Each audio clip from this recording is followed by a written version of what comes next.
We are in the Malacca Strait, January 12th, 2008. Here's a fishing boat. These are what we have to dodge every day. If I go out, you can just see his fishing net behind him. And he is pulling that in right now. You don't want to run over one of those. One, you'd have to dive on the boat to get it off your prop. Two, you'd have to pay the fisherman for his net.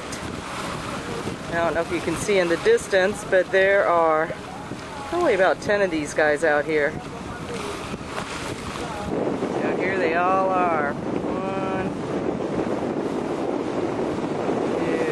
two. Most of them are bottom dragging, and they'll go right in front of us, but their nets are on the bottom.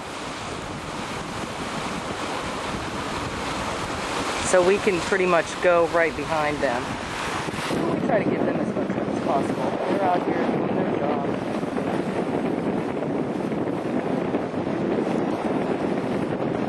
Hard every day. That's Malacca Straits.